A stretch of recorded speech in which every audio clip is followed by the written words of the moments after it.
Hi everyone, I'm Rajita, And I'm Vishal. and together we are going to bring to you the Managing in the Middle podcast. Before we jump into our first episode, we thought, why not bring you a teaser, episode zero, if you may, that charts our origin stories, the why behind managing in the middle, and what you can expect to hear from us going forward. Yeah, this podcast is part of the Managing in the Middle initiative that we began a few weeks ago.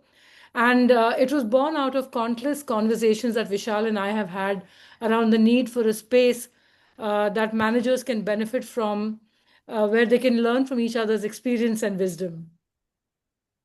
We're also operating in a world where there is an ever-changing landscape, whether that was due to the pandemic, AI at this moment, or just economic shifts in general. And we both felt that traditional management approaches are clearly falling short. The changes are so rapid that the best way to navigate them is together, learning from each other's shared as well as felt experiences. That's such a great point, Vishal, because I remember, I've gone through a lot of management trainings or manager trainings, but all those trainings did not help me when it came to the sticky, hairy situations we found ourselves in during the pandemic. In those moments, it was just me leaning on the collective wisdom of my peers, talking to them, discussing the situations that were first time for all of us to find the right solution for our people and the organization. Um, is there a why for you for this podcast as well, Vishal? That is my why. That's the reason I want to do the podcast. It's a great question, Raji. So, in my opinion, the role of the manager has always been to deliver results for the organization. Yeah. But how they do it, particularly in the context of their team's experience, is paramount. Hmm. I was recently reading a Forbes article about managers ditching empathy or the nice boss approach to Yeah. drive more results or a more results-oriented leadership style.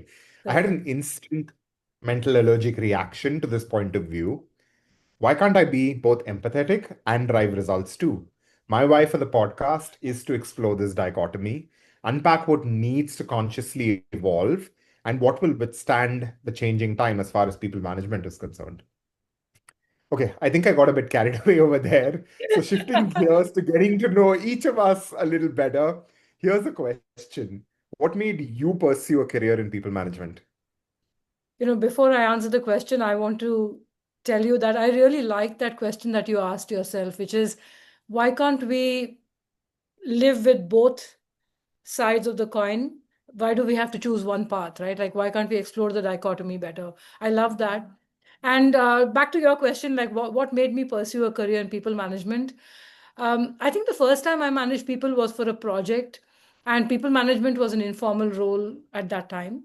It was just thrust upon me, and I just took it, and I didn't know what I was getting into. The next time around, I was asked if I would like to manage a team, and I chose to manage a team because of the status and the prestige I thought the role got me.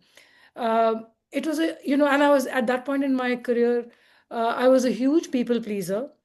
And then, I almost viewed my role as a manager as a parent. So I was taking care of my flock, so to say.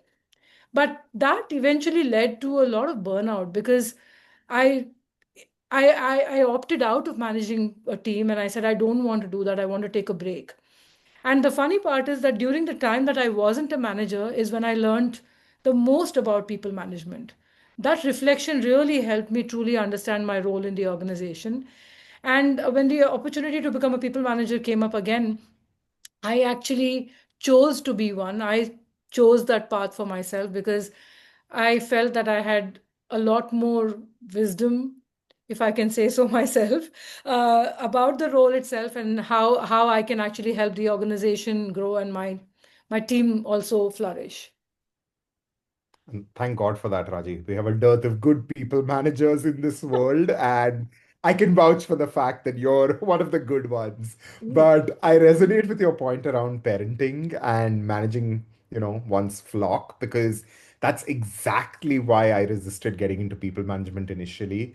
It was this whole notion of I can barely take care of myself. How am I going to be responsible for a bunch of other humans? But I had a very, very wise former manager who ushered me into a career in people management, and essentially left me with this thought that give it a shot before you completely write it off. The irony is, I never looked back after giving it that first Right. shot. Yeah. Thoroughly enjoy people management, even though it feels thankless at some point, and actually believe I'm good at it. So, in fact, I can go on the record to say I've forgotten how to be an individual contributor now. So, people management is all I know. And how lucky are your teams for that, no, Vishal? Um, Definitely are. so the conversations in our podcast will draw from the combined experience that Vishal and I have, right?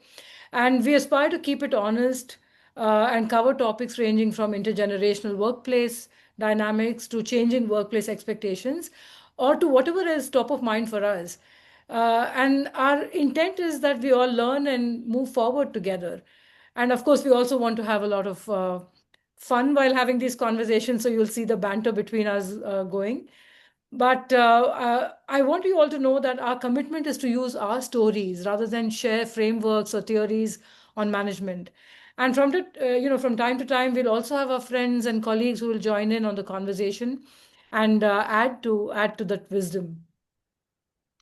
Also, shameless audience plug for whoever is out there listening to us.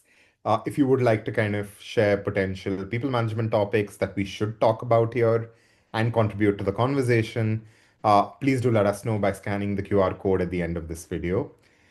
With that, that's all for this episode. Until next time, fight the good fight and keep managing in the middle.